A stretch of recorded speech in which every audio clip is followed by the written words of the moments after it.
Alright, fam. So, we're at the point of the day where it doesn't fucking matter if I turn on my overhead light or not, because it's so fucking sunny outside. Which also means it's very hot, because, of course, it can't be cold like it has been the past couple of days. No, it has to go back to being hot. So I'm suffering. But anyway, my suffering is made a tiny bit better by the fact that the Queer Lit Readathon is just around the corner, and it's my favorite readathon. So I'm going to go through the books that I'm going to read for it. I actually have planned a blackout, which I don't usually do, but yeah, I planned a blackout, and it's slightly feasible. 3 out of the 8 things that I have that are book things are graphic novels. 2 are really short books. Like, one is under 200 pages, and I believe one is just over 200 pages. And then I have 2, like, regular-sized books. And then I have some TV shows. So without further ado, let's just get into my explanation of my TBR, shall we? I'm going to be listing the books in the order that I want to read them in, not in the order that the challenges are in. And the first book that I'm absolutely picking up, and if it's the only book I read, whatever, I won't get a bingo, but I might get close, and that is Tarnished Are the Stars by Rosie Thor. So I'm very excited to read this book. It's a steampunk-ish book with a girl, I think, who has a mechanical heart, and it has an Aero Ace boy in it, and yeah, that's all I really know about it. So, I'm just excited to read it, because it sounds really good. So, the challenges I'm using this for are the Ace/Aero MC, the new author, because this is a debut book, rainbow cover, because it's the most rainbowy out of the books that I've chosen, and it's hashtag own voices, because the author is also Aero Ace. So, yeah, I have some other own voices books, but this is the one I picked for own voices, because it's the one that I'm gonna hopefully read first, and I wanted as many bingo possibilities, you would say, as, possible if I only read one book. The next book I plan on picking up is one of the smaller books, and that is Orpheus Girl. So Orpheus Girl is Orpheus and Eurydice telling with 2 girls. And that's all I know about it. But I know a lot about Orpheus and Eurydice, so I'm eager to read this, actually, because love me some retellings. For this, it's the group book, so it's counting for group read, obviously, and it's also counting for new genre.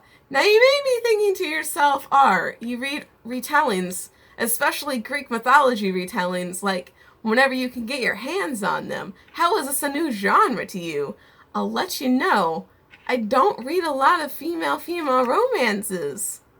So, it's a new genre in that aspect. Okay, next up I'm reading The Witch Boy. I don't have it from the library yet. It's still in transit. It's going to get to my house eventually, though. Yes, my library does home delivery, so I'm just waiting for it in the mail. But anyway, I'm using it for middle grade. And it's about this boy who wants to be a witch, even though only girls are witches and boys are something else that I can't remember. But he doesn't want to be that something else. He wants to be a witch. So yeah, it's gonna be good, I think. I've heard good things. Also, it's middle grade, so it's counting for the middle grade thing. It also could count for the graphic novel thing, but I'm reading the Heartstopper update that's dropping on December 1st. And that's gonna count for my graphic novel square. I'm obviously going to read the Heartstopper update, like, probably as soon as it drops, but I saved it until now because that's how it's listed in my bullet journal, which is what I'm reading the answers off of. So, you can thank past me for this placement of Heartstopper. The next book I'm reading is Like a Love Story, which is, you know, one of the chunkier books that I'm reading.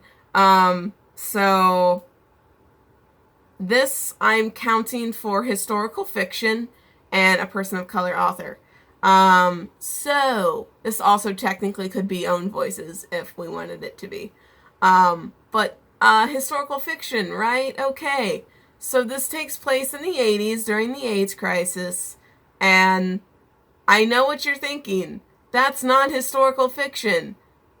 Yes, it is. One, the AIDS crisis is a historical event, so in my eyes, that makes it historical fiction. Also, the 80s is like fucking almost 40 years ago, y'all. It's almost 40 years ago. So, that's pretty fucking historical if you ask me. So yeah, in my eyes, historical fiction does not have to be like 1800s. It can be in the literal 1980s, which was, may I remind you, almost 40 years ago. It's about a gay kid who doesn't want to come out, I think, and a girl whose uncle has AIDS, and another boy who I think is the love interest, question mark?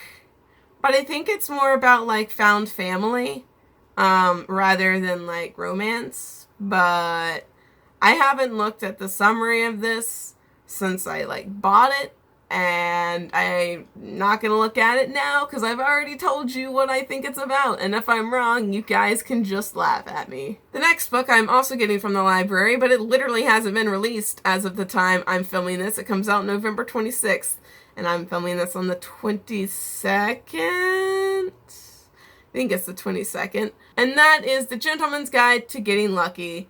I'm using this for the bi/pan MC because, as we all know, Monty is a bi disaster. The Gentleman's Guide to Getting Lucky is obviously a like novella companion to Gentleman's Guide to Vice and Virtue.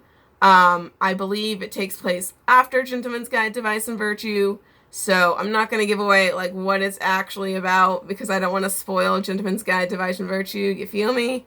But just know that the title pretty much gives it away. And yeah, so I'm using it for bi-pan MC because Monty is a bi disaster. The final book that I have is Genderqueer, which is a memoir about a non-binary ace person. I'm pretty sure they're genderqueer specifically, because the title is Genderqueer. Obviously it's a memoir. It's about like their struggle with like their sexuality and gender, I'm pretty sure. And yeah, so I heard nothing but good things about this. I'm counting it for nonfiction and a trans spec MC because, you know, this is a memoir, so technically it's nonfiction, even though it's in graphic novel format, and it's like Fun Home, y'all. And it also has a trans spec MC because the person is genderqueer. So those are all of the books. You may be thinking to yourself, hey Art, you're missing like 3 challenges. And yes, you're correct. That's because for my own challenge, for the Create Your Own Challenge, mine is to complete a challenge with a TV show. So, for disability rep, I am watching The Society, which I really don't know much about. I actually don't know anything about it. I don't know what it's about. I just know it has a deaf character in it. So, disability rep. Also, it's queer. I was told that it's queer. So, queer.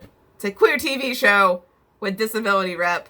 I figure it counts because I created a challenge where TV shows count for challenges. Okay? And then for translated, I'm using Druck, which, if you aren't familiar with it, it is a German version of Scam, which is the Norwegian version of Skins, but better. And Druck, I believe the It's a male-male romance, and one of the characters is trans. So, but it's translated because it's in German originally. So, there you go. That is my TBR for the Queer Lit Readathon. I'm very excited for it, and I hope you guys participate too, because it's literally my favorite readathon ever. The sun is finally going down a little bit. My suffering can slightly be better. So anyway, with this giant shadow on my face, I hope you enjoyed this video, and I will see you in the next one.